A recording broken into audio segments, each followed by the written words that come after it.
Imagine estar sobrevoando a Amazônia quando de repente algo lá embaixo começa a se mover. Uma cobra enorme, grossa como um carro, se estende por dezenas de metros e parece ocupar metade do rio. É exatamente assim que os vídeos virais sobre a maior anaconda do mundo parecem. Eles recebem milhões de visualizações, mas existe um problema: quase todos são falsos. Por que esses falsos funcionam tão bem? Porque a Amazônia realmente abriga algumas das maiores cobras do planeta. E mesmo assim, para a imaginação humana, isso não basta.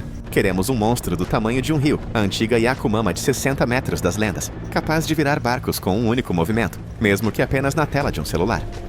Hoje, muitos comentadores já dizem que não conseguem distinguir se um vídeo foi gerado por inteligência artificial ou se é verdadeiro. Por isso, a verificação de fatos está se tornando necessária.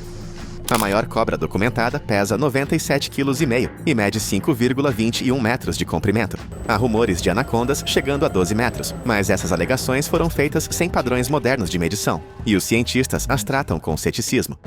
Então, da próxima vez que você vir um vídeo dizendo que uma cobra ocupa metade da largura do Amazonas, isso significa que o criador está usando ferramentas de geração de vídeo com muita habilidade. Nas colinas tranquilas e ondulantes do centro-sul da França, algo estranho aconteceu que ainda deixa os especialistas perplexos. Entre 1764 e 1767, uma criatura vagou pelas florestas e campos de Gévaudan. Não um predador qualquer, mas algo tão estranho, tão implacável, que rapidamente ganhou status lendário. As pessoas o descreveram como parte lobo, parte monstro. Alguns alegaram que era mais alto que a cintura de um homem, com pelo avermelhado, listras pretas nas costas e dentes grandes demais para qualquer canino normal. Não se tratava apenas de um único animal selvagem. A criatura atacou repetidamente, e testemunhas começaram a descrever comportamentos que não correspondiam a nenhum predador conhecido. Não temia tiros, parecia sobreviver a ferimentos que deveriam tê-lo eliminado, e demonstrava um nível de inteligência que parecia anormal. Evitava armadilhas, mudava de local e retornava semanas depois, muitas vezes mais agressivo do que antes. Na época, o próprio rei da França enviou caçadores profissionais para abater a fera. Trouxeram rifles, cães, equipes inteiras. Lobos foram abatidos e exibidos em desfile pelas cidades, mas os ataques continuaram. Os moradores locais começaram a suspeitar que não se tratava de um animal normal. Alguns sussurravam que se tratava de uma criatura vinda dos limites do mito, um metamorfo, ou até mesmo um ser amaldiçoado. Outros acreditavam que ele havia sido criado ou criado, talvez até mesmo escapado de um zoológico secreto. Teorias modernas tentaram defini-lo. Talvez fosse um leão que escapou da coleção particular de alguém, ou um lobo mutante. Mas essas ideias se tornam obscuras quando se investiga mais a fundo. A criatura se movia de maneiras que os grandes felinos não fazem, e nenhum zoológico ou circo itinerante jamais relatou o desaparecimento de um leão. Ainda mais curioso, alguns pesquisadores modernos descobriram que a criatura pode ter trabalhado com um humano. Havia indícios de que alguém a guiava, avistamentos de uma figura próxima pouco antes de atacar. Se for verdade, isso abre uma possibilidade assustadora. A besta de Gévaudan era um predador natural, ou era controlada?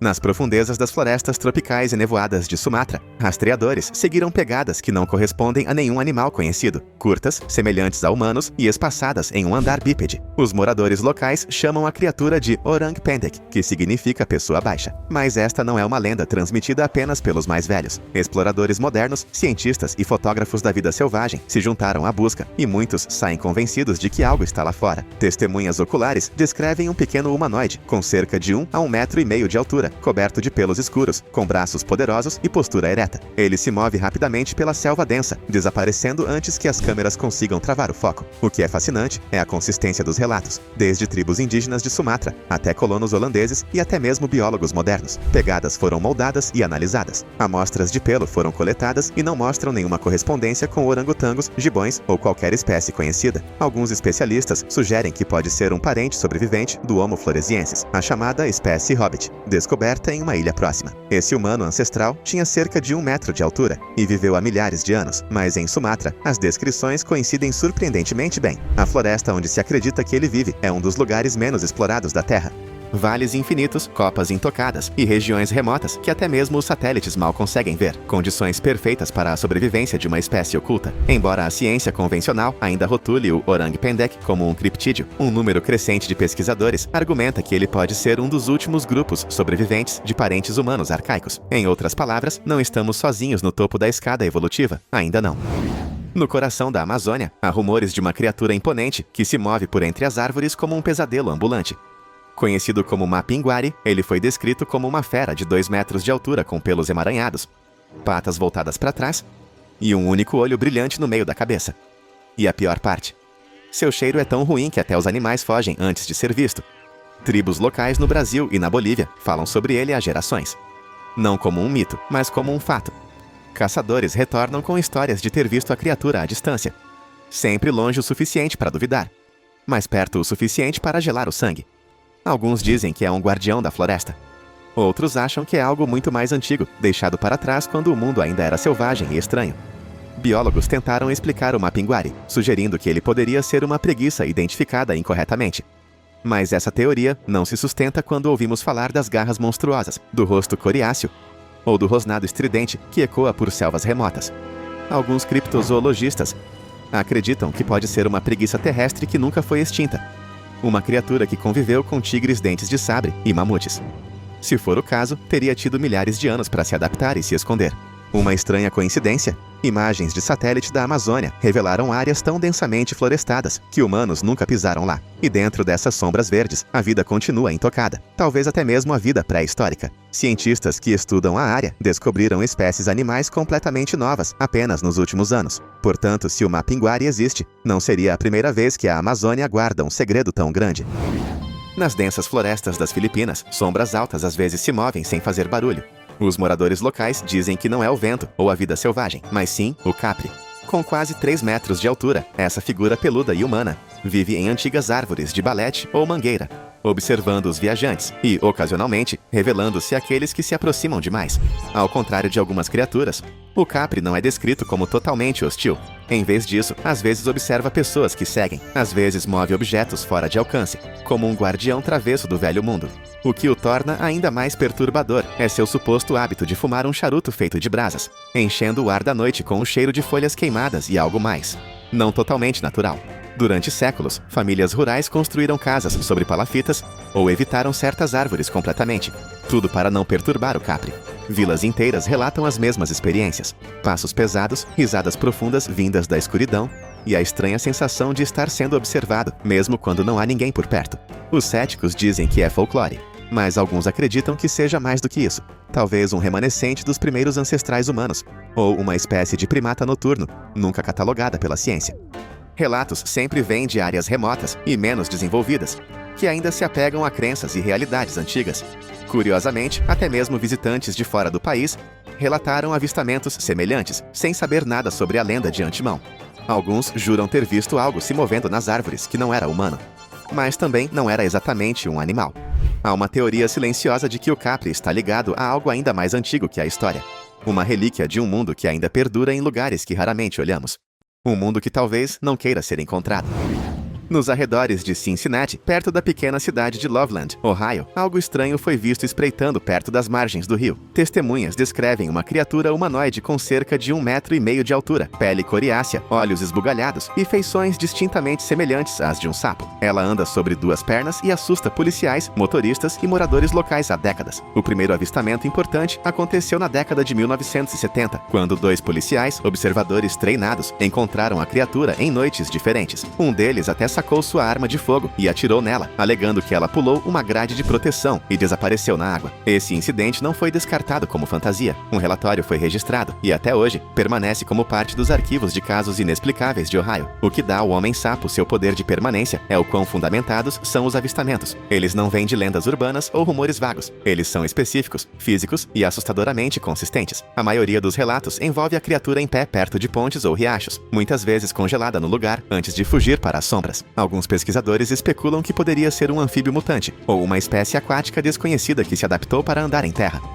Outros acreditam que pode estar ligado ao folclore nativo americano de espíritos da água ou metamorfos que outrora habitaram a região. Hoje, Loveland abraça a lenda, mas por trás da diversão há algo mais curioso. Nenhuma farsa jamais foi confirmada, nenhum traje ou acessório jamais encontrado. Para um criptídeo tão bizarro, a trilha permanece excepcionalmente limpa e as perguntas permanecem sem resposta.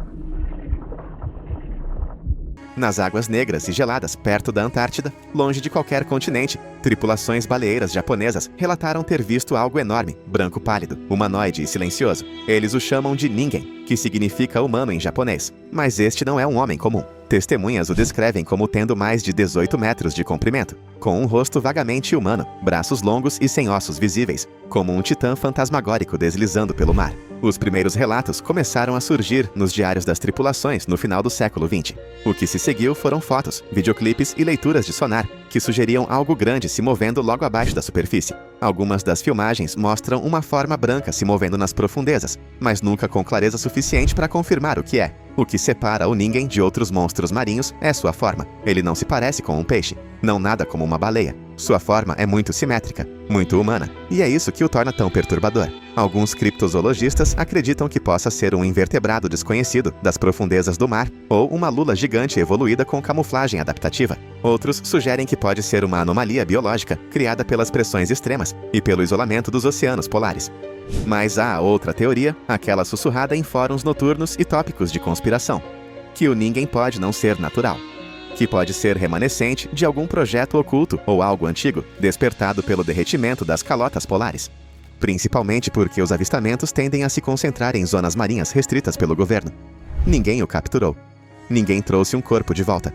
Apenas fotos borradas, sinais estranhos de sonar e os relatos assustadores de homens que juram ter visto algo que não pertence ao nosso mundo.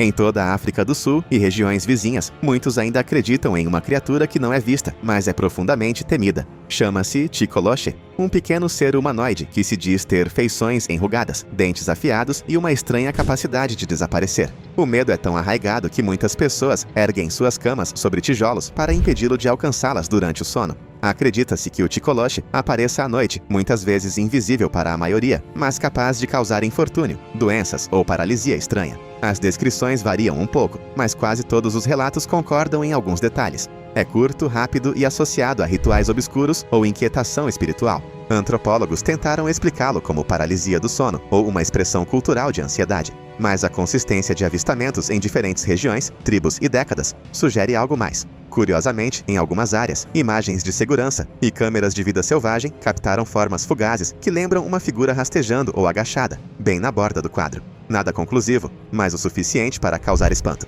O que aumenta o mistério é que a criatura é frequentemente descrita como algo físico e sobrenatural, capaz de atravessar paredes e ainda deixar pegadas.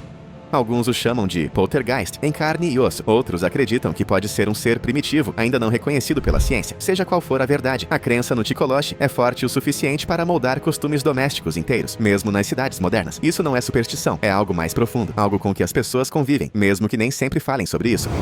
Eles chegam à costa sem aviso, enormes, fedorentas e disformes bolhas de carne, algumas do tamanho de um carro pequeno, outras se estendendo por mais de 9 metros. Eles são chamados de globsters e apareceram em litorais de todo o mundo, Tasmânia, Terra Nova, Chile, até mesmo Califórnia. Sem ossos, sem olhos visíveis, sem cabeça clara, apenas fios de tecido elástico e um cheiro que não pode ser esquecido. O que os torna tão estranhos é que nunca há dois iguais. Alguns parecem cobertos de pelos ou fibras semelhantes a pelos, outros parecem pulsar ou exudar óleo. Biólogos marinhos tentaram identificá-los. Muitos globsters são descartados como carcaças de baleias em decomposição ou restos de lulas gigantes, mas nem todos se encaixam nessa explicação. O caso mais famoso, a bolha chilena de 2003, foi originalmente considerado um monstro marinho. Testes de DNA anos depois sugeriram tecido de baleia, mas somente após a amostra ter se degradado, e algumas descobertas permanecem totalmente inconclusivas. Globsters continuam aparecendo. O fundo do oceano ainda é praticamente inexplorado, e o que vive lá embaixo pode ser mais estranho do que qualquer coisa que catalogamos até agora. Alguns criptozoologistas acreditam que se trata de mutações fracassadas, restos de criaturas das profundezas do mar puxadas por correntes ou terremotos subaquáticos. Outros acreditam que são sinais de algo maior e desconhecido, leviatãs morrendo devido à atividade humana ou a mudanças ambientais. De qualquer forma, eles nos mostram um fato claro: o oceano ainda guarda coisas que não estamos prontos para explicar. Esta imagem chocou a internet. Soldados armados cercam o que parece ser uma criatura humanoide, pálida, com membros inchados, pele esticada e um rosto que não parece humano. A foto alega ser um vídeo militar vazado de uma operação remota, mas ninguém sabe onde, ninguém sabe quando. Alguns dizem que é apenas um acessório de um set de filmagem abandonado. Outros acreditam que é algo real, algo que o público nunca deveria ter visto. Seja o que for, não parece falso. E definitivamente não parece humano. Em 1954, algo deu à costa, na ilha de Canvey, Inglaterra, que parecia ter vindo de outro mundo. Com cerca de 1 metro de comprimento, pele avermelhada e coriácea, tinha membros grossos, um rosto vagamente humano e guelras. Autoridades locais recolheram o corpo e, de repente, ele desapareceu. Menos de 1 ano depois, outra carcaça semelhante apareceu. Desta vez, tinha 1,5 metro de comprimento, com as mesmas características incomuns. Novamente, não houve uma conclusão clara. Alguns relatos disseram que ele tinha pernas projetadas para andar, não para nadar. Outros alegaram que seu corpo continha elementos não encontrados em nenhuma espécie marinha conhecida. Embora os cientistas da época tenham rejeitado as descobertas, nenhuma autópsia completa foi divulgada publicamente. E desde então, circularam rumores de que ambas as criaturas foram discretamente levadas para estudo e que o público foi mantido no escuro. As teorias variam de um tamboril mutante a um protótipo anfíbio, de um experimento militar que deu errado. Outros o associam a uma estranha atividade sísmica que ocorreu próximo à costa, mais ou menos na mesma época. Talvez algo tenha sido perturbado, algo que não deveria ter atingido a superfície. Hoje, o monstro da ilha de Canvey permanece um mistério enterrado na história local e em manchetes dispersas. Nenhuma resposta clara, nenhuma descoberta subsequente, apenas a imagem perturbadora de algo não exatamente humano, mas também não exatamente animal, aparecendo onde não deveria. E essa é a parte que permanece. Se aconteceu uma vez, quem garante que não acontecerá novamente? Em 1973, a pequena cidade de Enfield, Illinois, foi abalada por um dos relatos de criaturas mais estranhas da história americana. Não era apenas uma sombra ou um uivo na noite. As pessoas a viram. Boletins de ocorrência foram registrados. Espingardas foram disparadas. E o que descreveram desafiou a crença. Uma criatura baixa e musculosa com 3 pernas, olhos vermelhos brilhantes e braços minúsculos terminando em garras. Tudo começou quando os gritos de um menino fizeram sua família correr para a porta da frente. Lá, do lado de fora, estava uma figura agachada, olhando para eles. Momentos depois, a criatura saltou para longe. Não andou, mas quicou como uma espécie de robô com defeito. Naquela mesma noite, outro morador relatou exatamente a mesma coisa. Desta vez, arranhou a porta antes de desaparecer nos campos escuros. O desenho de 3 pernas não era uma metáfora. Testemunhas insistiram que ela tinha uma terceira perna centralizada na área do peito, usada para equilíbrio ou velocidade. Ela deixou pegadas estranhas de 3 dedos na lama que não correspondiam a nenhum animal nativo da região. As autoridades investigaram, mas não encontraram nada. Nenhuma fantasia, nenhum brincalhão, nenhuma explicação. A cidade ficou em silêncio novamente, mas somente após vários outros avistamentos nas semanas seguintes. Céticos tentaram associá-lo a um canguru fugitivo ou a um macaco selvagem. Mas isso não explica os rastros, o brilho nos olhos ou a forma bizarra como se movia. Alguns criptozoologistas acreditam que poderia ter sido um ser mutante, algo deformado pela exposição ambiental ou até mesmo de origem interdimensional. Essa terceira perna, tão estranhamente posicionada e funcionalmente bizarra, continua a confundir até os pesquisadores mais abertos. Seja lá o que tenha sido, o horror de Enfield veio e se foi sem deixar vestígios. E as pessoas que o viram, elas nunca mudaram sua história.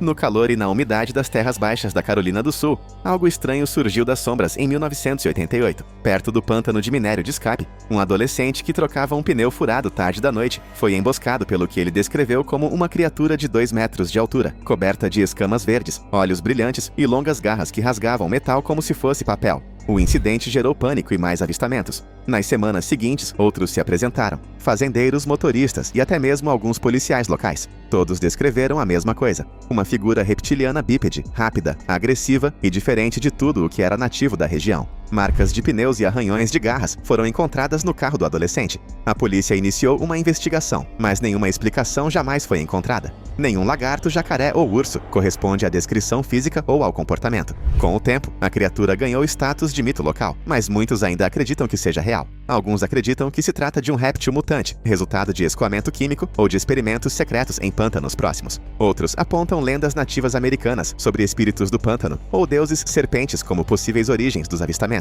O que torna este caso difícil de ignorar é o grande número de relatos consistentes em um curto espaço de tempo, todos descrevendo o mesmo híbrido grotesco de homem-lagarto.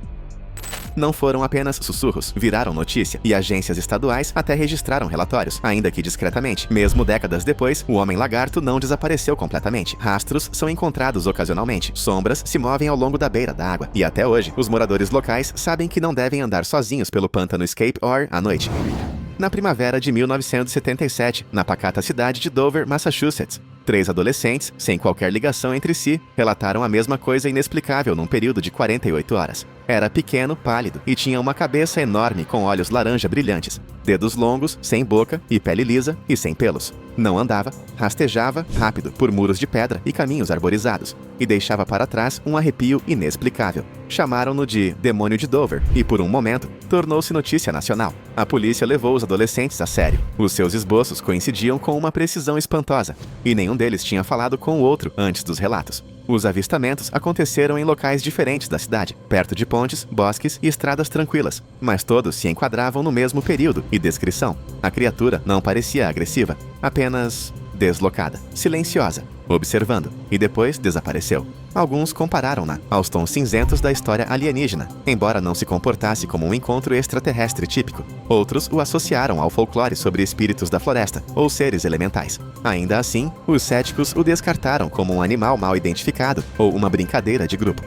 Mas mesmo após um interrogatório minucioso, nenhuma das testemunhas recuou. Além disso, nenhuma outra criatura corresponde à descrição. Nem um guaxinim, nem uma coruja. Nada da natureza selvagem de Massachusetts. E depois daquelas 2 noites, o demônio de Dover desapareceu tão rápido quanto parecia, para nunca mais ser visto. Não atacou, não deixou rastros. Simplesmente apareceu, encarou e desapareceu, quase como se estivesse nos estudando.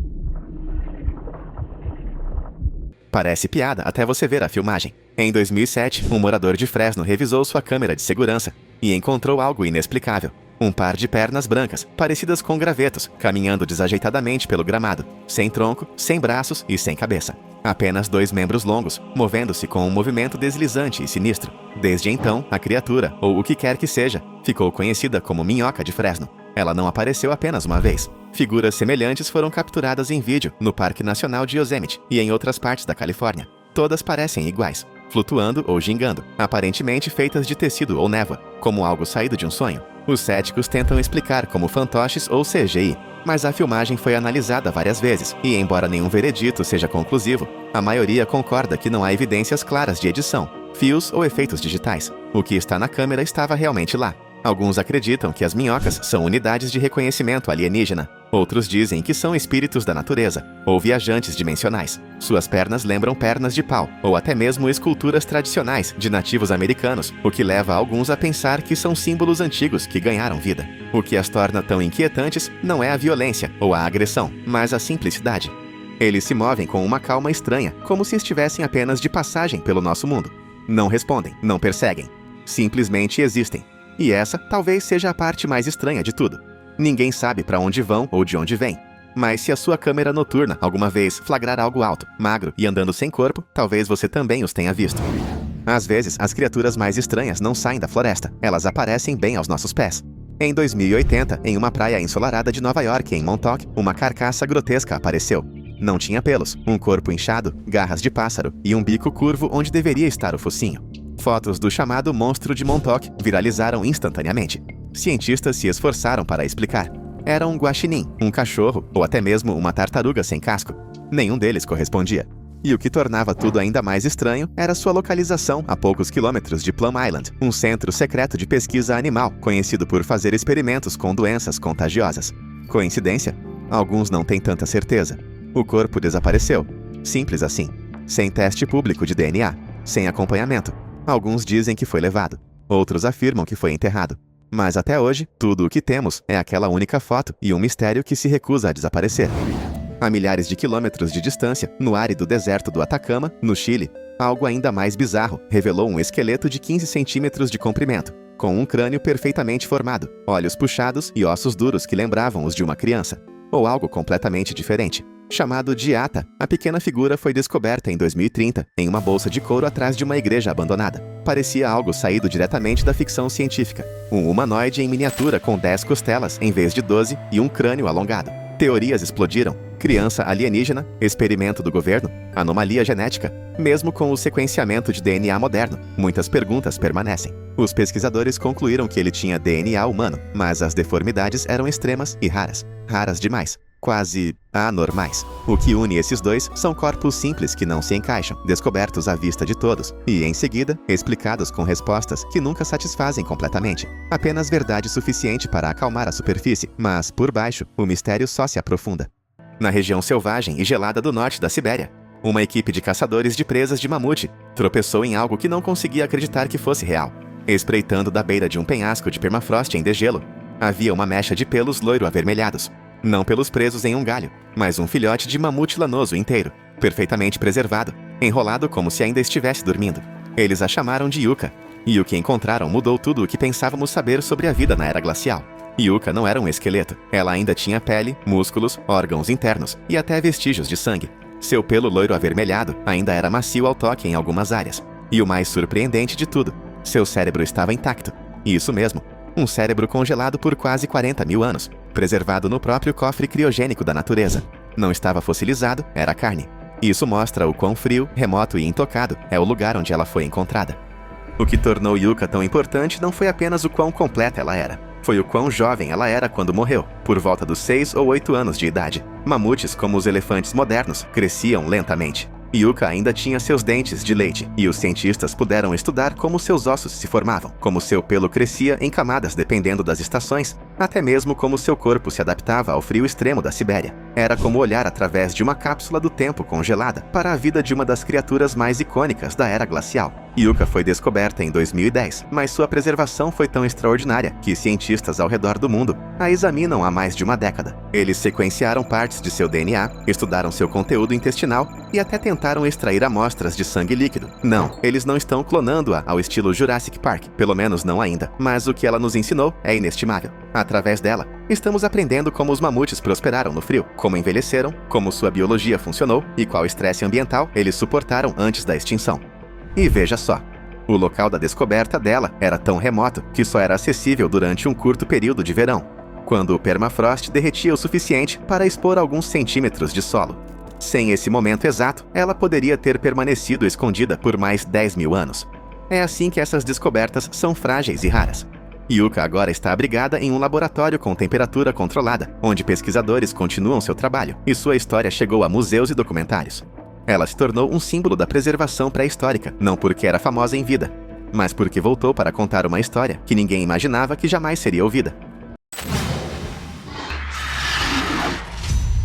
Nas profundezas do permafrost siberiano, cientistas descobriram algo que não deveria ter sobrevivido, nem mesmo a um único inverno. 2 filhotes de leão das cavernas da Era Glacial tão bem preservados que ainda é possível ver seus bigodes. O primeiro filhote, chamado Uyan, foi encontrado por um caçador local de presas de mamute. Um ano depois, outro foi descoberto a poucos metros de distância. Este segundo filhote, apelidado de Spartak, parecia ter adormecido na neve ontem mesmo. Pelo macio, almofadas das patas, garras minúsculas e até mesmo o tecido do nariz estavam intactos. Os leões das cavernas eram predadores de topo durante a Era Glacial, maiores que os leões africanos de hoje e cobertos por uma espessa pelagem. Eles vagavam pelas estepes gigantescas da Eurásia e caçavam presas gigantes. Até essas descobertas, tínhamos ossos, desenhos rupestres e alguns pedaços de cabelo. Mas, de repente, estávamos diante de filhotes da Era Glacial em condições quase perfeitas, preservados pelo congelador da natureza por mais de 28 mil anos.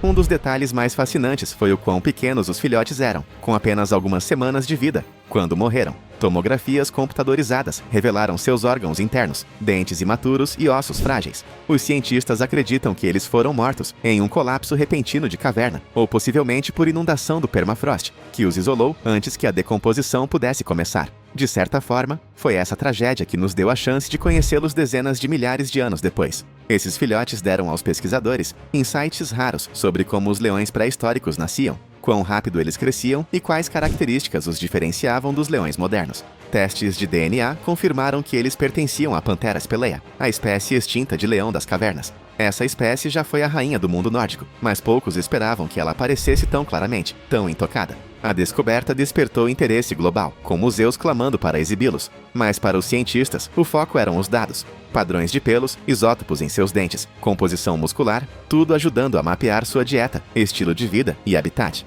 É como obter a planta completa de um predador perdido no tempo. E se há filhotes tão bem preservados, o que mais pode haver lá fora, sob a próxima crista de gelo derretido? Na tundra ártica varrida pelo vento do Vale do Rio Yana, na Sibéria, uma descoberta feita em 2011 surpreendeu os paleontólogos. Um bisão das estepes totalmente intacto, enterrado sob o permafrost por quase 9 mil anos. Ao contrário de muitas carcaças da Era Glacial, esta não era apenas ossos ou restos. Era um animal inteiro, incluindo músculos e órgãos, tão bem preservado que os pesquisadores puderam estudar o conteúdo de seu estômago. Os bisões das estepes já estiveram entre a megafauna mais comum do hemisfério norte, vagando pelas pradarias do Alasca à Europa. Eles eram enormes, peludos e construídos para sobreviver em extremos de frio. Mas a maior parte do que sabíamos vinha de esqueletos ou gravuras rupestres. Isso mudou com esta descoberta. O bisão, mais tarde apelidado de Blue Baby, devido à tonalidade azulada que sua pele congelada desenvolveu, foi preservado em condições quase perfeitas, até o coração e os pulmões. Os cientistas imediatamente começaram a escanear e coletar amostras de cada parte do animal. O que ele havia comido, gramíneas e juncos secos, revelou-lhes como era o ambiente pouco antes do início do aquecimento do Holoceno. Até mesmo os ovos do parasita, em seus intestinos, ajudaram a reconstruir ecossistemas antigos. E como o cérebro foi preservado, os pesquisadores obtiveram insights raros sobre a neurobiologia da era glacial. Uma das descobertas mais surpreendentes foi a rapidez com que o bisão congelou. Provavelmente morreu no início do inverno, devido a ferimentos ou colapso, e antes que os necrófagos pudessem tocá-lo, a temperatura despencou. Sem descongelamento e recongelamento, o corpo essencialmente mumificou no solo. O permafrost circundante agiu como um cofre, protegendo o corpo de bactérias e oxigênio por milênios. Isso não foi apenas uma grande descoberta paleontológica. Foi uma janela para como os animais viviam, pastavam e sobreviviam em um mundo mais frio e selvagem. Os dados coletados deste bisão foram usados em modelos climáticos, estudos de conservação e até mesmo comparações com espécies de bisões vivas. Uma coisa é estudar a extinção de longe, outra é encará-la cara a cara, ainda congelada, olhos fechados, numa pose de colapso silencioso. Na pacata vila de Tumat, no nordeste da Sibéria, uma família em busca de presas de mamute encontrou o que parecia ser um tufo de pelo escuro na terra. Mas ao cavarem mais fundo, perceberam que estavam diante do focinho de um filhote que não respirava há mais de 12.000 anos. Pouco tempo depois, um segundo filhote foi encontrado nas proximidades. Não eram cães modernos. Eram caninos da era glacial, congelados, com dentes, pelo e até cérebros totalmente preservados. Os cães de Tumat estão entre os restos mortais de caninos antigos mais completos já descobertos. Sua preservação é tão extraordinária que os pesquisadores conseguiram escanear seus crânios em 3D, extrair tecido de seus ouvidos internos e até estudar as estruturas de seus minúsculos dentes não desenvolvidos. Estima-se que um filhote tinha apenas 3 meses de idade quando morreu. O que torna os cães de Tumat particularmente fascinantes é sua posição na evolução canina. Estudos de DNA revelaram que eles eram parentes próximos dos primeiros cães domesticados. Isso os coloca em um momento crucial da história, a transição de lobos selvagens para companheiros humanos. Esses filhotes podem ter vivido em acampamentos com antigos caçadores siberianos, catando restos ou sendo criados ao lado de pessoas, ou podem ter ainda sido selvagens, testando os limites dessa conexão. Até mesmo seus pelos contam uma história. Amostras revelaram diferentes tons e texturas que sugerem camuflagem natural para terrenos nevados. E graças ao tecido cerebral preservado, os cientistas tiveram uma das primeiras visões diretas da estrutura cerebral dos cães da era glacial. Esses dados podem ajudar a explicar como os comportamentos evoluíram de instintos de caça para laços sociais com humanos. Suas mortes permanecem um mistério. Alguns acreditam que eles ficaram presos em um deslizamento de terra ou em uma toca que desabou e congelou instantaneamente. Outros acham que eles podem ter se afogado durante uma enchente sazonal. De qualquer forma, a velocidade com que congelaram é o que os preservou tão bem, melhor do que quase qualquer cão pré-histórico já encontrado. Hoje, os filhotes de Tumat são estudados em laboratórios especializados e suas imagens viralizaram pelo mundo. Eles foram comparados a animais de estimação dormindo, encolhidos no meio de uma soneca. Mas seu verdadeiro legado é científico. Esses pequenos cães da era glacial estão ajudando a preencher o maior capítulo perdido da história entre humanos e animais, como os lobos se tornaram nossos primeiros aliados. No coração do remoto permafrost de Yakutia, um caçador em suas rondas habituais avistou algo estranho projetando-se da margem congelada do rio. A princípio, parecia um pedaço retorcido de madeira flutuante, até que ele notou o chifre. O que ele havia encontrado não era apenas um osso ou fóssil. Era um rinoceronte lanoso quase completo, preservado com pelos, pele e até órgãos internos, descansando no solo congelado, onde permanecera intocado por cerca de 50.000 anos. Não era um adulto. Era um jovem, pequeno o suficiente para sugerir que havia morrido cedo, mas completo o suficiente para dar aos cientistas uma visão completa de como esses animais antigos eram antes de atingirem seu tamanho gigantesco. O chifre ainda estava preso, escuro, curvo e surpreendentemente intacto. Sua pelagem espessa e felpuda ainda era visível em manchas, oferecendo pistas de como esses animais se mantinham aquecidos em um ambiente da era glacial, onde as temperaturas caíam regularmente abaixo de 10 °C.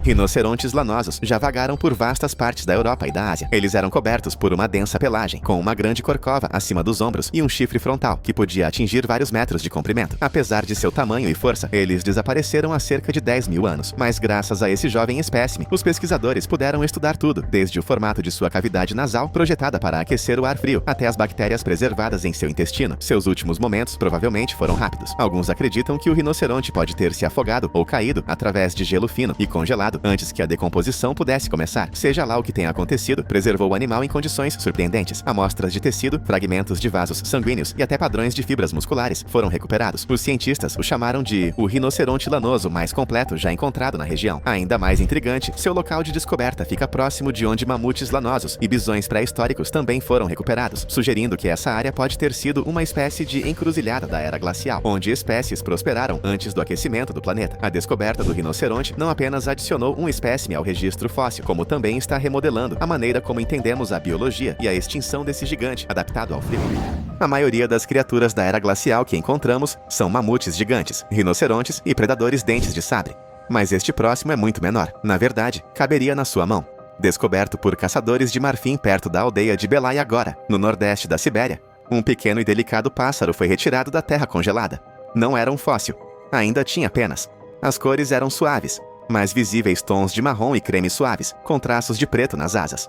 Este pássaro estava morto há 46 mil anos.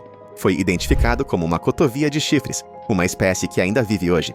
Mas este em particular era especial. Provavelmente pertencia a uma subespécie da era glacial, agora extinta. A preservação era incrível. Pele, penas, bico e até as pequenas pálpebras estavam intactas. Não era um esqueleto. Era um pássaro inteiro, congelado em pleno voo ao longo da história. O que tornou esta descoberta tão surpreendente foi a sua condição. Pequenos animais raramente são encontrados intactos no permafrost. Seus corpos frágeis se decompõem muito rápido ou são dilacerados por necrófagos, mas de alguma forma, esta cotovia escapou de ambos. Os cientistas acreditam que ela pode ter morrido em um deslizamento repentino de terra ou desabamento de neve e, em seguida, congelado instantaneamente. Esse congelamento rápido a transformou em um instantâneo perfeitamente preservado da vida antiga. Estudos genéticos da ave revelaram informações valiosas. Ao comparar seu DNA com o das cotovias de chifres modernas, os pesquisadores puderam rastrear como a espécie evoluiu e como se adaptou às mudanças climáticas. A estrutura das penas também mostrou em que tipo de ambiente ela vivia: tundra aberta, planícies ventosas e vegetação esparsa. É um lembrete de que a sobrevivência na era glacial não se resumia apenas à força bruta ou ao tamanho. Era também uma questão de adaptação, timing e às vezes sorte. E graças a esta pequena ave, agora temos evidências diretas de como eram os céus daquela época, não apenas cheios de feras gigantes abaixo, mas pontilhados de sobreviventes frágeis e emplumados planando sobre a tundra.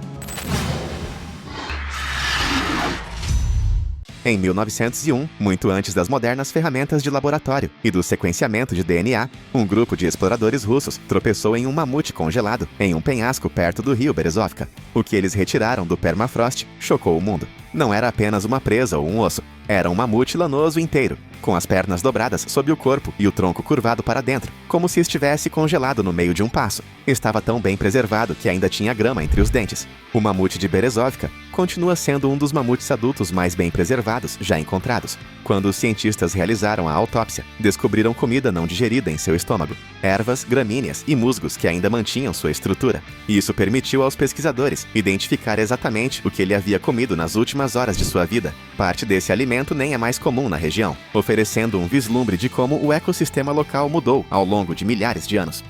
O que tornou a história deste mamute ainda mais estranha foram os ferimentos encontrados em seu corpo. Sua pata dianteira estava quebrada, as costelas estavam rachadas, um lado de seu crânio tinha trauma. Parecia que o animal havia caído ou sido esmagado por algo pesado pouco antes de congelar. Mas o que tirou o sono dos cientistas não foram apenas os ferimentos, mas a rapidez com que ele congelou. Para que o conteúdo estomacal estivesse tão intacto, a queda de temperatura teve que ser quase instantânea. O tecido do mamute estava tão bem preservado que os primeiros pesquisadores até tentaram testes de sabor. Sim, eles realmente cozinharam e provaram pequenos pedaços de carne descongelada. O veredito? Difícil e extremamente desagradável. Felizmente, os cientistas de hoje se concentram nos dados. O mamute de Berezovka forneceu insights sobre mudanças climáticas, flora da era glacial e padrões de extinção da megafauna. E por mais de um século, ele permaneceu um símbolo da preservação do permafrost. Congelado em meio ao movimento, com grama na boca, é como se o tempo simplesmente tivesse pausado um dos animais mais icônicos da era glacial. Uma pausa que durou mais de 39 mil anos. Nas águas rasas congeladas da costa da Antártida, pesquisadores encontraram uma criatura parcialmente sepultada no gelo, com a cabeça exposta e mandíbulas repletas de dentes cônicos e anormalmente grandes. A análise inicial descartou pinípedes ou espécies de peixes conhecidas. A pele, escura e coriácea, apresentava características de animais que mergulham em profundidade, mas a dentição não correspondia a nenhum predador catalogado. Alguns sugeriram que poderia ser uma espécie até então desconhecida de foca-leopardo ancestral, ou mesmo um raro sobrevivente de uma linhagem há muito extinta. A coleta de amostras de DNA foi adiada devido às condições extremas, mas a descoberta reacendeu o interesse pelo que se encontra sob as águas isoladas e cobertas de gelo da Antártida. Esqueça tudo o que você sabe sobre castores modernos. Os que vivem hoje são pequenos e industriosos construtores de represas. Agora imagine um do tamanho de um urso preto. Esse é o castor gigante Castoroides ohioensis, uma criatura pré-histórica que vagava pela América do Norte durante a Era Glacial. Nos pântanos congelados e nos antigos leitos de rios do Alasca e do Canadá, pesquisadores descobriram restos parciais desses enormes roedores, incluindo alguns dentes e fragmentos de crânio retirados diretamente de camadas de solo congelado. Os maiores tinham mais de 2 metros de comprimento e pesavam até 91 quilos. Eles não construíam represas como seus primos modernos, pelo menos não da mesma maneira. Seus dentes não tinham o formato de um cinzel para roer madeira, mas sim como grandes cunhas curvas. Isso sugere que eles podem ter pastado vegetação macia, em vez de derrubar árvores. Então, embora o castor moderno seja um arquiteto, seu primo antigo pode ter sido mais um pastador lento, apenas enorme. Alguns dos espécimes mais bem preservados vieram de ambientes frios e pantanosos, onde a matéria orgânica permanecia congelada e intocada. Em um caso, um crânio quase completo foi retirado de uma turfeira congelada, oferecendo uma visão de perto de quão enorme era a cabeça deste roedor. Sua caixa craniana era relativamente pequena, mas as mandíbulas, enormes, projetadas para um poder de mastigação impressionante. Esses castores viveram ao lado de outros gigantes da Era Glacial, mastodontes, mamutes e tigres dentes de sabre. Eles provavelmente não eram agressivos, mas seu tamanho os tornaria difíceis de se mexer. E assim como muitos de seus vizinhos da megafauna, eles desapareceram há cerca de 10 mil anos, provavelmente devido a uma combinação de mudanças climáticas e perda de habitat com o recuo das geleiras. Os restos congelados do castor gigante nos dão mais do que apenas um valor de choque. Eles ajudam os paleontólogos a entender como os ecossistemas funcionavam durante o Pleistoceno, como a vida vegetal alimentava enormes herbívoros e como os animais de pântanos se adaptavam ao frio extremo. E sim, eles se tornaram uma espécie de raridade na cultura pop. Afinal, um castor do tamanho de um urso pardo é difícil de esquecer. Em 2018, enquanto caminhava perto do rio Tirectiac, em Yakutia, um morador local avistou algo estranho saindo da terra descongelada. Estava coberto de pelos, amarelado pelo tempo e pela geada, e grande demais para ser o que parecia à primeira vista. À medida que o gelo se desfazia, ficou claro que não se tratava de um lobo moderno. O que ele encontrou foi uma cabeça de lobo de 40 mil anos, destacada e totalmente preservada, ainda envolta em pele e pelos, completa com presas, língua e até tecido cerebral. A cabeça desse predador da Era Glacial era enorme, com quase 41 centímetros de comprimento, tornando-a cerca de 50% maior do que a dos maiores lobos de hoje, e não estava fossilizada. Ainda tinha músculos, vasos sanguíneos e tecido mole. Ela havia sido congelada logo após a morte e trancada no permafrost desde então. Ninguém jamais havia encontrado algo parecido antes. Uma cabeça decepada de um predador do Pleistoceno, em tamanho real, preservada com detalhes tão assustadores que parecia que poderia rosnar a qualquer momento. O que causou a separação da cabeça do corpo permanece um mistério. Não há evidências de ferramentas de corte ou danos causados por necrófagos. Alguns cientistas sugerem que inundações sazonais ou deslizamentos de terra podem ter desfeito a carcaça antes de congelar. Outros acreditam que podem ter sido os restos de um antigo predador. Seja como for, a forma como a cabeça foi selada no gelo a manteve em perfeitas condições. Testes genéticos revelaram que este não era apenas um lobo comum. Pertencia a uma linhagem extinta que se ramificou antes do desenvolvimento dos lobos e cães modernos. A estrutura do crânio apresentava um focinho mais curto e características mais robustas, sugerindo que poderia ter sido um caçador de topo, adaptado ao frio, capaz de abater presas grandes como bois almiscarados e renas. Alguns até especularam que poderia ter pertencido a uma espécie de lobo gigante, agora desaparecida. O que realmente surpreendeu os pesquisadores, no entanto, foi o cérebro. As tomografias mostraram tecido neural intacto, a primeira vez que um cérebro assim foi recuperado de um carnívoro da Era Glacial. Isso abriu possibilidades para entender o comportamento dos predadores antigos, os instintos e como o cérebro evoluiu em resposta a ambientes extremos. Pode não parecer glamouroso, mas o que os animais da Era Glacial deixaram para trás na neve é uma das chaves mais valiosas para desvendar seu mundo ancestral. Estamos falando de esterco congelado perfeitamente preservado no permafrost ártico por dezenas de milhares de anos. E dentro desses excrementos gelados, um registro completo do que essas criaturas gigantes comiam, por onde vagavam, quais parasitas carregavam e até fragmentos de seu DNA. Do Alasca à Sibéria, pesquisadores descobriram coprólitos da megafauna fossilizados de excrementos de mamutes, rinocerontes lanosos, bisões e até preguiças gigantes. Graças às condições de congelamento, estes não são apenas fósseis secos. Muitos ainda contêm matéria vegetal não digerida, grãos de pólen, ovos de parasitas e vida microbiana. Alguns até cheiram levemente a terra quando descongelados, como se tivessem sido deixados para trás apenas algumas semanas atrás. Cientistas analisam essas amostras usando microscópios potentes e testes químicos. O que eles encontram conta uma história vívida. Uma única amostra de esterco pode revelar se um mamute pastava em gramíneas de estepe ou em arbustos lenhosos, se fazia migrações sazonais ou como era o ambiente local antes da extinção.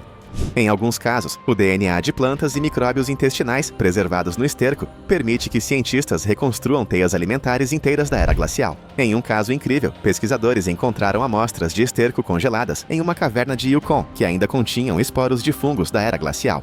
Um instantâneo da vida pré-histórica no solo. Em outro, esterco de mamute ajudou cientistas a confirmar que esses animais carregavam cargas de sementes não digeridas, ajudando a espalhar a vegetação pela paisagem como fazendeiros peludos. E não se trata apenas de comida. O esterco congelado também fornece informações sobre a saúde desses animais. Ovos de parasitas encontrados nas amostras mostram quais doenças eram comuns, enquanto hormônios do estresse presos na matéria fecal podem indicar secas, fome ou estresse climático. É uma ciência não invasiva, mas profundamente reveladora. Então, sim, cocô antigo é agora um dos campos mais promissores na pesquisa da era glacial. Laboratórios inteiros se dedicam a estudá-lo. Museus o exibem em exposições. E se você já viu aquele clipe em que alguém brinca sobre clonar um mamute a partir de DNA de esterco, saiba que não está totalmente enganado. Há uma mina de ouro de material genético dentro de cada pilha congelada, esperando para ser sequenciada. Pode não parecer bonito sob o vidro, mas este humilde legado congelado do Pleistoceno é uma das fontes mais ricas de informação que temos sobre um mundo que já se foi e um passado que está lentamente voltando à tona.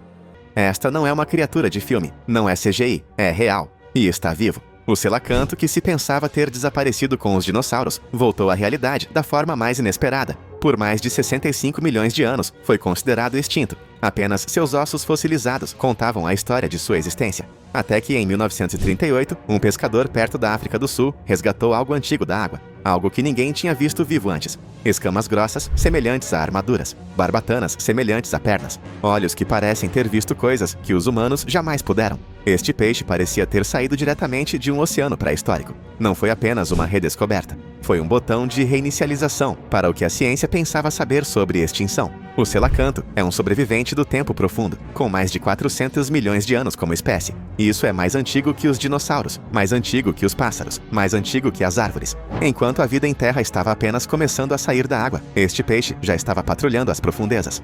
E de alguma forma, apesar de cada extinção em massa, ele se manteve. O que o salvou? Profundidade. O selacanto vive milhares de metros abaixo da superfície, em cavernas vulcânicas escuras nas costas de lugares como Madagascar e Indonésia. Seu mundo é quase intocado pela luz, inacessível a mergulhadores casuais. Mas é aqui que fica ainda mais estranho. O selacanto não mudou muito. Seu DNA revela que ele mal evoluiu em centenas de milhões de anos. Não precisava. O design já era quase perfeito para o oceano profundo. É uma cápsula do tempo biológica, oferecendo aos pesquisadores uma visão sem filtros de um mundo perdido. A redescoberta do selacanto não se tratava apenas de um peixe. Era um lembrete de que a Terra ainda tem segredos esperando no escuro. Enquanto satélites varrem os céus e drones exploram Marte, ainda existem criaturas em nosso próprio planeta que mal compreendemos. Isso não foi um retorno. O selacanto nunca foi embora. Nós apenas não tínhamos olhado fundo o suficiente. No alto das florestas encharcadas de névoa de Sulawesi, Indonésia, uma pequena criatura com olhos enormes e uma presença fantasmagórica piscou de volta à existência após quase um século de silêncio. O tarsier pigmeu havia desaparecido de vista na década de 1920. Por décadas, o único vestígio de sua existência veio de alguns espécimes de museu. Os cientistas estavam convencidos de que estava extinto, até que uma equipe de pesquisa capturou um mais de 80 anos depois, a 2.000 metros acima do nível do mar. Do tamanho de uma bola de tênis, esse primata noturno parece algo saído de um filme de fantasia. Tem pelo macio como musgo, dedos como galhos e olhos tão grandes que ocupam quase metade de seu crânio. Ao contrário da maioria dos primatas, o tarsier pigmeu não balança nem anda. Ele salta. Ele usa suas poderosas patas traseiras para saltar entre os galhos com extrema precisão, quase como um elástico vivo. A redescoberta em 2008 não foi apenas sorte. Exigiu semanas de caminhadas extenuantes por terrenos densos e cobertos de musgo, e a colocação de centenas de armadilhas com grilos vivos como iscas.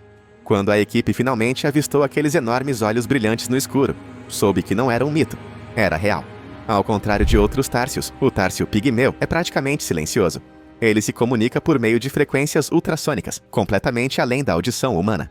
Seus dentes são afiados, suas garras de limpeza têm um formato peculiar, e é um dos primatas mais antigos ainda vivos. Cada detalhe de sua biologia soa como uma mensagem do passado. Mas mesmo agora, é um dos primatas menos compreendidos da Terra. Apenas alguns indivíduos já foram observados. Eles passam a maior parte do tempo agarrados a árvores cobertas de musgo à noite, alimentando-se de insetos e evitando o mundo exterior. Os pesquisadores ainda não sabem quantos sobrevivem, se é que sobrevivem. As florestas das quais dependem estão diminuindo, o que significa que o próximo capítulo de sua história ainda não foi escrito. O Tarsier pigmeu nos lembra que, mesmo na era dos satélites e do rastreamento global, algumas criaturas ainda preferem permanecer nas sombras. E às vezes, redescobrir uma espécie não é apenas uma questão de ciência, é uma questão de conquistar o direito de entrar em seu mundo. Por isso recebeu o apelido de lagosta-árvore, um inseto enorme do tamanho de uma mão humana, que já foi muito comum na ilha de Lord Howe, no Pacífico Sul. Mas depois que ratos foram introduzidos na ilha, em 1918, a população foi extinta em poucos anos. Na década de 1920, o inseto-pau foi oficialmente declarado extinto. Os cientistas acreditavam que ele havia desaparecido para sempre. Então, em 2011, 2 pesquisadores australianos escalaram os penhascos recortados da pirâmide de Ball, uma imponente torre vulcânica que se ergue do oceano a cerca de 22 quilômetros de Lord Howe. Lá, em uma saliência estreita, cercada pela escuridão, eles o encontraram. 2 insetos agarrados a um arbusto solitário ao luar, vivos. O bicho-pau da ilha Lord Howe é diferente de tudo. É brilhante, preto azeviche, move-se lentamente e, sinceramente, parece mais um alienígena em miniatura do que um inseto. Os adultos podem atingir mais de 12 centímetros de comprimento e pesar mais que um camundongo. Mas, apesar do tamanho intimidador, é inofensivo. Alimenta-se apenas de plantas e move-se suavemente pela noite, como uma espécie de escultura viva.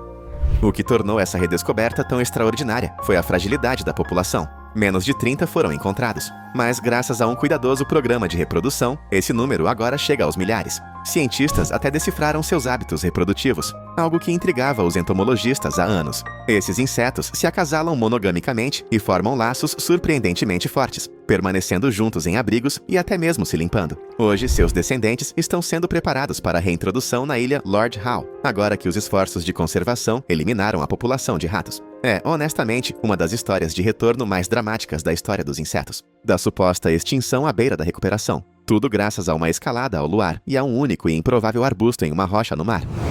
Seu uivo parece saído de um filme de terror.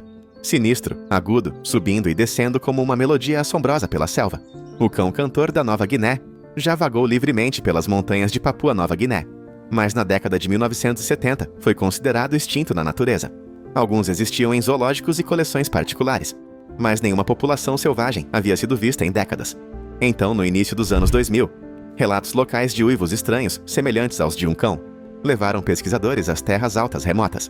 Em 2016, armadilhas fotográficas capturaram algo que ninguém esperava. Cães pequenos e selvagens com pelagem dourada, orelhas pontudas e aquela inconfundível voz musical. O DNA confirmou. Eles sobreviveram. Esses cães não são como os outros. Suas vocalizações são incrivelmente complexas, mais parecidas com o canto de uma baleia do que com um latido tradicional. Mesmo lobos treinados não conseguem reproduzir a maneira como modulam o tom. Isso por si só os torna únicos, mas sua biologia é igualmente selvagem. Eles são uma das espécies de cães mais primitivas existentes, com características compartilhadas pelos primeiros caninos. A população redescoberta mostrou sinais de prosperidade. Alcateias foram observadas em grandes altitudes, caçando pequenas presas e sobrevivendo em condições alpinas adversas que desafiariam até os animais mais resistentes. Seu retorno não foi apenas uma surpresa, foi uma mina de ouro genética. Eles contêm pistas sobre como os cães evoluíram, como os primeiros humanos podem ter interagido com eles e como os caninos se adaptaram ao longo de milhares de anos. Hoje, o cão cantor da Nova Guiné está sob proteção rigorosa. Conservacionistas estão trabalhando para estabilizar a população e, cuidadosamente, reintroduzir indivíduos criados em zoológicos na natureza para aumentar a diversidade genética. Cada uivo ecoando pelas montanhas é um sinal de que eles ainda estão aqui e que ainda têm uma canção para cantar. Na ilha vulcânica de Fernandina, em Galápagos, ninguém esperava encontrar vida, muito menos uma criatura que se pensava perdida há mais de 100 anos. O terreno é brutal, com fluxos de lava negra. cristas irregulares e um calor escaldante. É, honestamente, um dos lugares mais inóspitos da região. No entanto, em 2019, uma equipe navegando pelos campos de lava descobriu algo surpreendente. Uma tartaruga fêmea solitária, escondida sob a vegetação. A tartaruga gigante de Fernandina havia sido declarada extinta desde 1906. A descoberta causou comoção no mundo científico. Como esse réptil enorme, com quase 90 quilos, casco abobadado e olhos profundos e antigos, escapou da detecção por mais de um século. Ela estava desidratada e coberta de lama, mas bem viva. A tartaruga se chamava Fernanda, e testes genéticos confirmaram o que muitos esperavam. Ela pertencia à espécie perdida Chelonoides fantásticos. Foi uma das descobertas animais mais raras da história moderna. As tartarugas de Galápagos já são lendárias. O próprio Darwin as estudou. Mas a espécie fernandina é diferente. É uma sobrevivente das terras altas, vivendo em extremo isolamento e alimentando-se de vegetação esparsa em uma paisagem quase alienígena. A redescoberta abriu uma enxurrada de novas perguntas. Haveria mais? Teriam outras sobrevivido em cantos escondidos da ilha? Desde então, expedições retornaram a Fernandina em busca de rastros, fezes e até trilhas no solo vulcânico. A esperança permanece. Fernanda não está sozinha. Mas, mesmo que esteja, ela representa algo poderoso. A ideia de que a natureza ainda guarda seus segredos. Galápagos tem sido um lugar de milagres evolutivos há muito tempo. Mas, honestamente, poucas histórias se comparam a esta.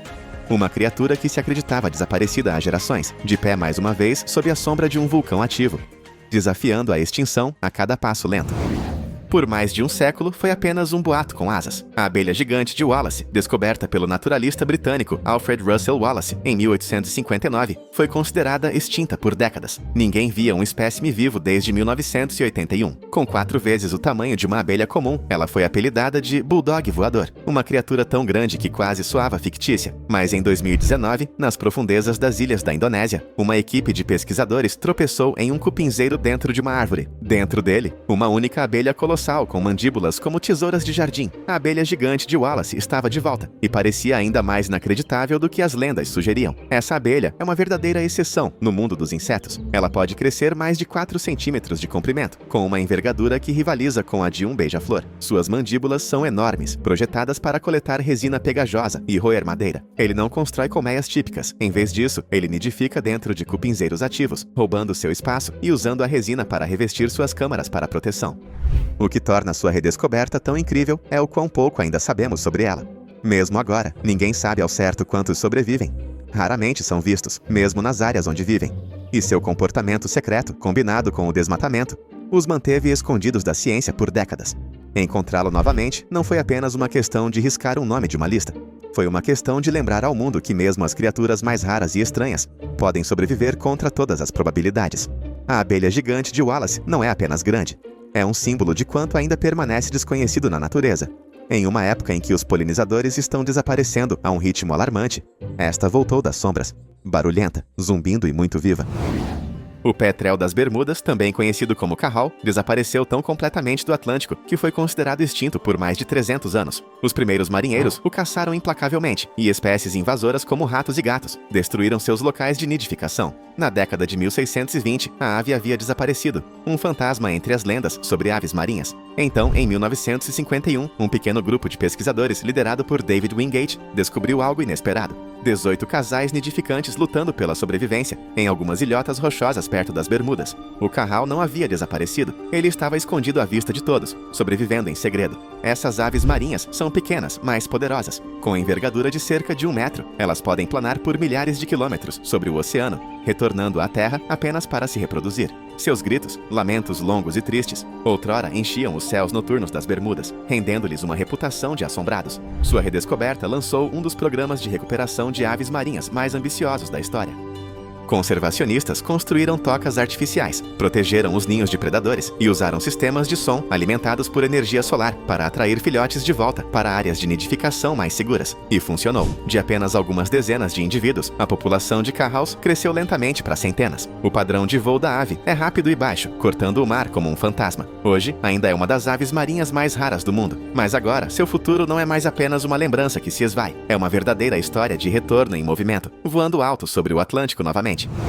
Foi considerado extinto 2 vezes. O furão de patas pretas, a única espécie nativa de furão da América do Norte, desapareceu da natureza no final da década de 1970. A perda de habitat e as doenças o exterminaram, juntamente com os cães da pradaria, dos quais dependiam para alimentação e abrigo. Biólogos lamentaram sua perda. E então, em 1981, um cão de fazenda do Wyoming deixou cair um animal estranho, parecido com uma doninha, na varanda, e reescreveu a história. Essa descoberta levou os cientistas a uma pequena população sobrevivente perto de Meeteetse, Wyoming. De repente, a esperança voltou à tona. Conservacionistas correram para capturar os animais restantes e lançaram um programa de reprodução emergencial. Era a última chance. E funcionou. Os furões de patas pretas são caçadores elegantes e furtivos, com máscaras e patas pretas características. Eles têm cerca de 45 centímetros de comprimento, são rápidos como um raio e incrivelmente esquivos. À noite, eles rondam túneis subterrâneos caçando cães da pradaria. Eles são silenciosos, ferozes e estranhamente carismáticos. O programa de reprodução cresceu de apenas 18 indivíduos para mais de 1.000.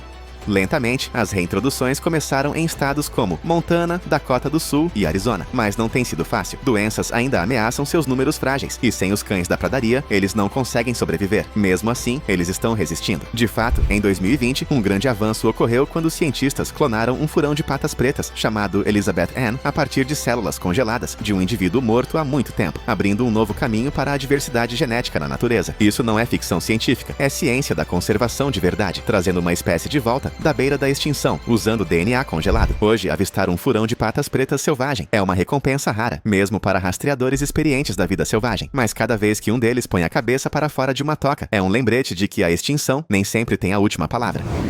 Com seu nariz trêmulo, semelhante a uma tromba, corpo peludo e pernas velozes como um raio, o Sandy somali parece um cruzamento entre um camundongo e um tamanduá mirim. Estava desaparecido há mais de 50 anos, visto pela última vez na década de 1970 e presumivelmente extinto desde então. Mas sabe como é? Os rumores persistiam. Moradores do Djibouti falavam de um mamífero minúsculo e esquivo que se esgueirava pelas rochas. Os cientistas ouviram. Em 2019, um grupo instalou armadilhas fotográficas com iscas de amendoim em afloramentos remotos do deserto, e lá estava ele.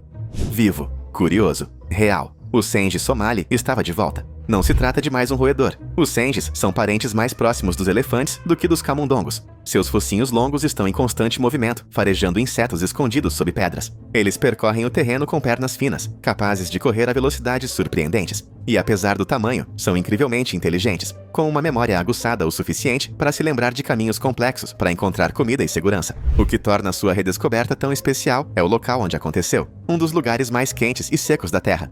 O local havia sido considerado um deserto para espécies como essa. No entanto, o Sandy se adaptou silenciosamente, usando fendas rochosas como abrigo e se alimentando de besouros e formigas nas primeiras horas da manhã. A equipe que o encontrou não se limitou a tirar fotos. Confirmou que ele era geneticamente único, distinto de seus parentes próximos e merecedor de proteção. A redescoberta também renovou o interesse pela biodiversidade do chifre da África, pouco explorada há décadas. O Sandy somali é a prova de que mesmo nos ambientes mais hostis, a vida encontra um caminho, e que às vezes o faz com um nariz torto e uma velocidade surpreendente. Por mais de um século, o papagaio da noite foi considerado uma das aves mais raras, e possivelmente extintas, do mundo. Encontrado apenas no deserto árido e desolado da Austrália, o último avistamento confirmado foi em 1912. Depois disso, ele desapareceu na lenda, tornando-se o equivalente ao pé grande na observação de pássaros.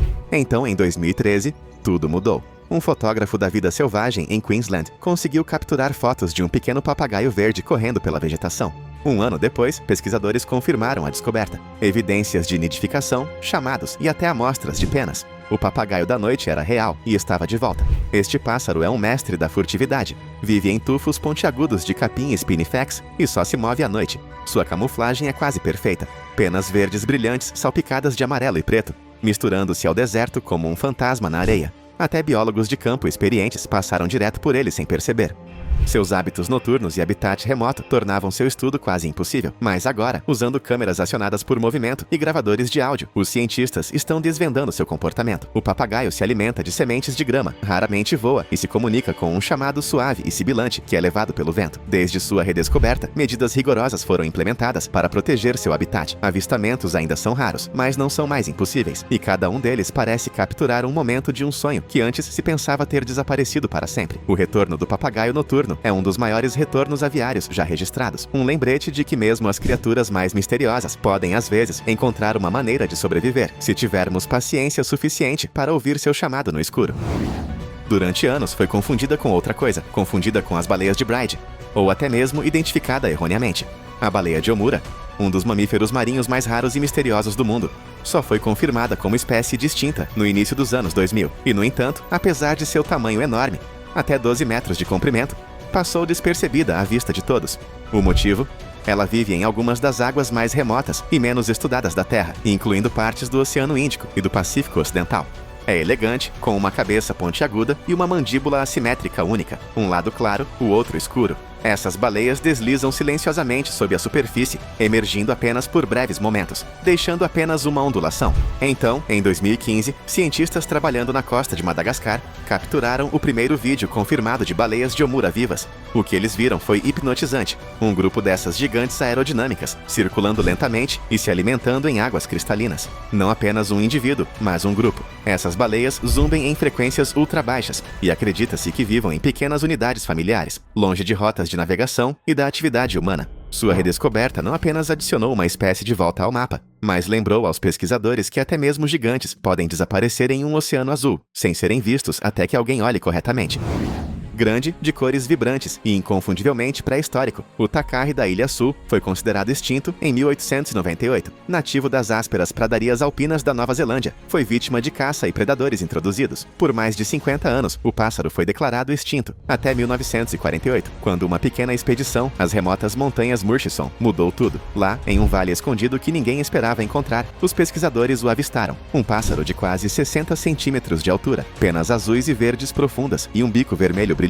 Ele se movia lentamente, com pés pesados, inconfundivelmente real. O tacarre havia sobrevivido. Desde então, tornou-se uma das histórias de conservação mais icônicas da Nova Zelândia. Programas de reprodução, santuários livres de predadores e esforços de realocação ajudaram a reconstruir sua população de menos de 200 para mais de 500 aves. Isso pode parecer pouco, mas para uma ave que já desapareceu do mundo, é um retorno que vale a pena comemorar. Tacarre não voa. Eles caminham, pastam como ovelhas e criam seus filhotes com feroz devoção. Eles se movem lentamente, mas são cheios de personalidade, como os desajeitados e belos azarões da natureza. E graças a décadas de conservação cuidadosa, eles deixaram de ser mitos e retornaram às terras altas. Das profundezas dos oceanos às ilhas vulcânicas, essas criaturas desafiaram a extinção e retornaram da beira do abismo. Cada redescoberta é um lembrete de que a natureza ainda guarda segredos, e alguns dos animais mais raros da Terra estão por aí, vivos, sobrevivendo e reescrevendo o que achávamos que sabíamos. É isso aí. Qual desses retornos de animais mais te chocou? Escreva nos comentários. E não esqueça de conferir nossos outros vídeos.